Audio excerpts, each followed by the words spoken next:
Yeah, just to kind of just to go further in depth, or actually to try to just further expound on it. Yeah, there are laws in place that are actually used to protect people from suffering discrimination or suffering, bad treatment, I should say, against people who feel that being gay or whatever is the wrong thing.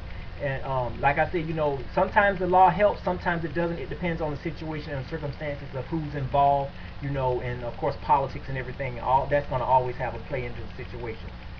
I don't like that. Nobody else likes it, but it is what it is. We just have to learn to deal with it and move on. Again, but I'm going to actually want to move into a different direction with this because basically, in your last piece that you made, you were talking about the black church and and the attitudes about homosexuality and stuff like that. This is not the first time that you've actually talked about the black church and homosexuality. And the sad part about it is that, for the most part, today's view of the black man has a lot of ties into homosexuality, and that's just the way that it is. And the sad part about it, and the reason why I think that that's the case, is because of what's being taught in the church. Um, the reason why it's actually more accepted, I should say, in society as being gay, is because nobody doesn't want to touch the subject behind the pulpits because they feel that it's a taboo, meaning that that's something that we don't talk about in this place. And one thing about it is that the reason why you have a lot of issues about the down low and stuff like that, and people are being afraid to come out and stuff, is because they're not touching the subject, they're not teaching, they're not actually spending time exploring the issues why it's wrong. And basically, the reason why is because it leads into all sorts of uproars about, who's right, who's wrong, marches on Capitol Hill, gay rights, this, that, and the other. And the sad part about it is that, it doesn't end on, it doesn't really solve anything. All it does is create hate, and it further creates that division that already exists right now between the heterosexual community and the gay community. They consider it taboo because basically, that's something that does not exist or is far away from the black community. And the sad part about it is that too often these days, pretty much, I would say almost half of almost maybe 50%, I would say maybe 45% of the black community, as far as males go, are closeted homosexuals. And that's just the way that it is. You have people that are more open about theirs. They don't come around and be the flaming, lisp speaking, head waving, hand snapping people that we are known to quickly identify as homosexuality, but they are, they have no problem admitting that, they have attraction to other men. Again, like I said, there are times, when people experiment in life and, want to see what works, and they may have experienced it and say, what, that's not for me. I don't want to get involved with that. That was just something that I wanted to try to see if I like. Okay, fine. Those are one of life's things. We want to try things out. But you have some people that, that like it, and they just choose to stay with it. And the fact that it actually tends to be a lot more now with the black community is a cause of concern. You brought up a good point about, about the coming out issue, about the diseases and how, it spread, and pretty much from being dishonest and not being open about who you are and who you're messing with. And basically, I have to commend you on that because it takes, I wouldn't have said it again in that manner that you said it, but the point was well made. That's all I can say. It was well weighed, and basically, it was, it served its purpose. I'll put it like that. It's just amazing, that now America is, the black America, I should say, is dealing with this issue because, number one, we're not being open and honest with who we are as people when it comes to relationships and everything like that. Now, going back to the actual philosophy of no homo, really, to tell you the truth, to me, that's just a silly thing. I mean, and like I said, and I'm going to actually have to kind of dig into you a little bit here, not trying to be disrespectful or anything, but one thing about it is that when you know you're not something, there is no reason for you to sit there and keep advertising that you're not. You look good, no homo. Well, those are nice jeans you have on, no homo.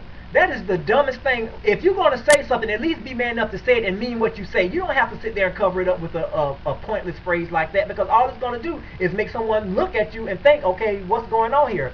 You sound a little suspect. What are you trying to prove? Just say what you got to say and keep it moving. There's nothing wrong with admitting that, something looks handsome, something looks good or whatever. Like I said, we have become such homophobic people to the fact that it's just sad. And really, honestly, and I'm gonna tell you, and I may get a lot of, whatever backlash from this, but I'm gonna say it anyway because, like I say, I'm not gonna hide anything from anybody. Most of the people that be saying those things really have a hang up about it within themselves. I don't know why that is, but you know what? It just happens to fall that way. If you are that much where you got every time you actually talk to somebody and you actually compliment them on somebody, you have to turn around and say no homo. Then that makes me think, okay, maybe there may be something about that person, whatever, that you may really want to get to know in a more than casual manner. I should put it that way.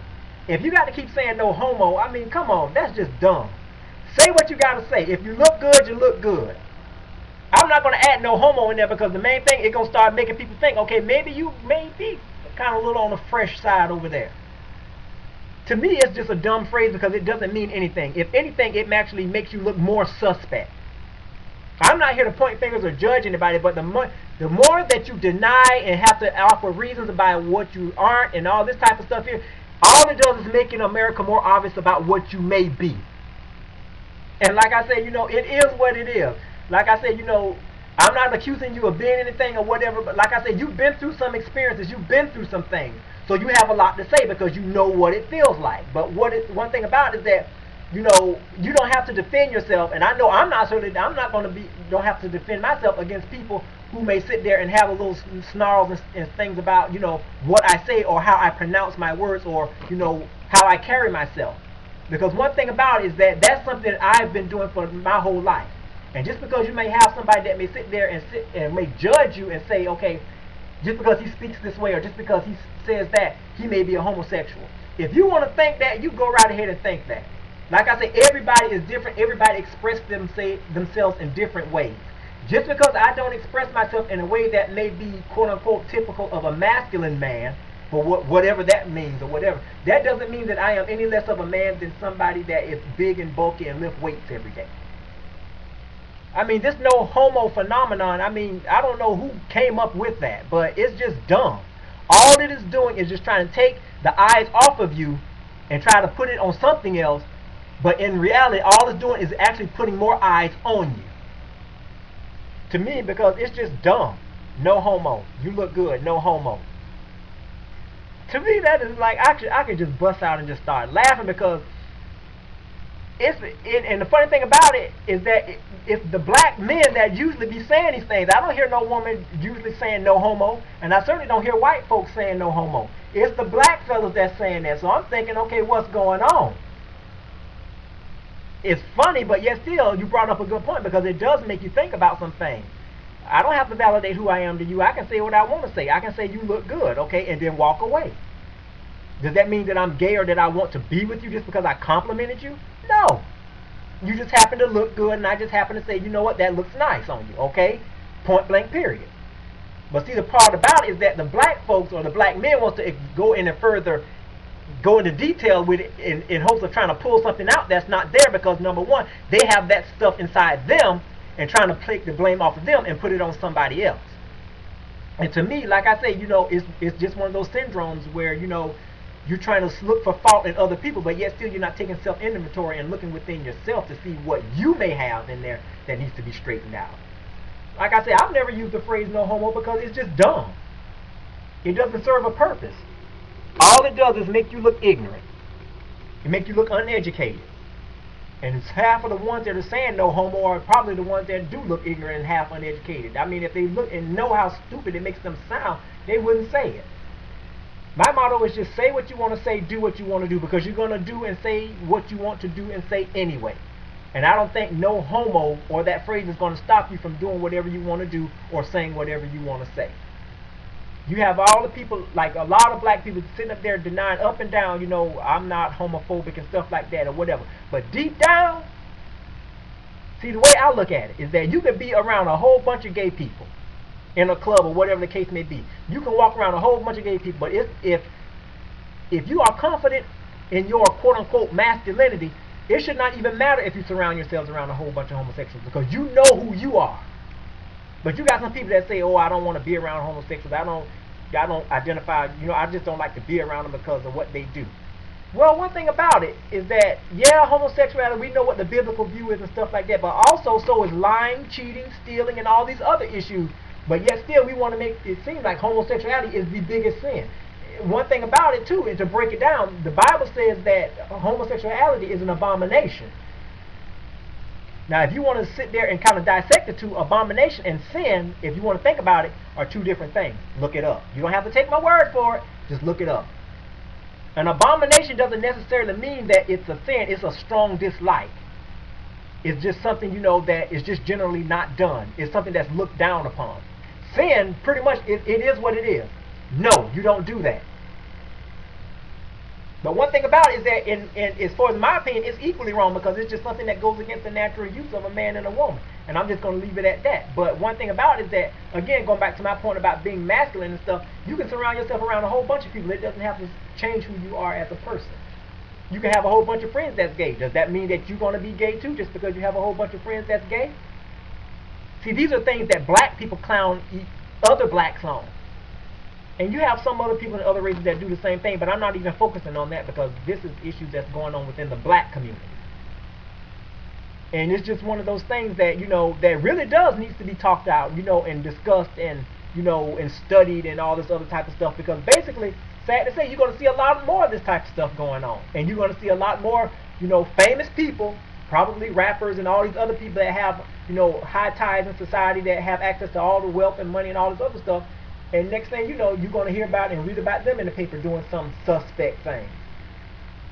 That's why I don't sit there and sit in the seat of judgment, because one thing about it, there are some things that I'm doing that, you know, could, you know, bring discredit upon myself as a human being, morally or physically.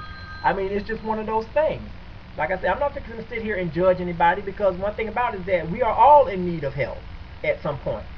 And even though you may work in a facility where you help people mentally, you know, you may have answers to some other things, but sometimes you need to run to somebody for some answers that you may be facing with issues that you can't solve. I mean, it's just one of those things. And instead of ridiculing and actually putting each other down, again, as I said in many of my other videos, we got to really learn how to dissect and combat this thing. Because if you don't confront the issue, you should not expect for any change. And one thing about it, and I believe in change, but one thing about it is that it's the method that you use and the routes that you take that's going to determine to the degree of what the change will be or how it can come about. Like I said, when I come up in here and I post these videos, which I haven't been doing as often as I once did because I'm busy. I work again in the healthcare field myself, you know, and I understand, you know, with the healthcare industry, it does take a lot of your time. But one thing about it is that I've come across a lot of things, and I've seen a lot of things, scary things. And the sad part about it is all, you know, happening in the black community. Again, from being dishonest, you know, trying to be sporty, trying to be cool, you know, trying to play both fences, or trying to jump the fence, or trying to, I should say, you know, just trying to play the field on both sides, if you know what I mean. And the only person that's going to end up getting burned in the end is you and that poor suspecting human being who you're messing with. I mean, if they're in agreement with that and they know what you're doing, then that's a totally different thing. You're walking in it knowing what you're going to possibly get out of it. But it's just one of those things where you just have to be careful, you know, about what you do. But again, the no homo phenomenon, you know, I think is dumb. But I think the way your video approached the subject, and, you know, from a historical standpoint, you know, going back to some of the researches and things that you said you've done and stuff, you know, you did pretty good. You know, it was a very good video. The only thing, like I said, that I kind of had to question, again, was your approach as far as my comment to you, as far as your words and learning how to craft them.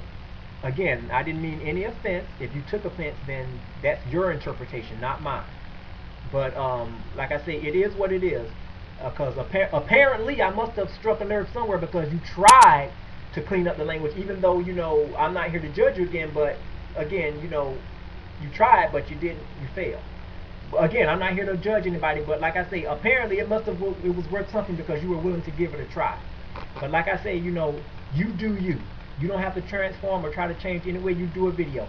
I'm just one person out of the 1,000 people that visit your videos anytime you post them to just offer insight on, you know, just on some things that we've noticed or that other people may notice in your video.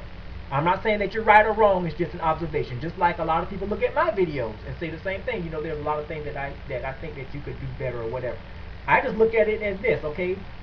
It is what it is. It's a comment. Okay, if you don't want to listen to it or whatever, you can just ignore it and keep on doing what you're doing. Do what works for you. That's all I'm saying, because I'm going to continue to do what works for me. All right? Peace out.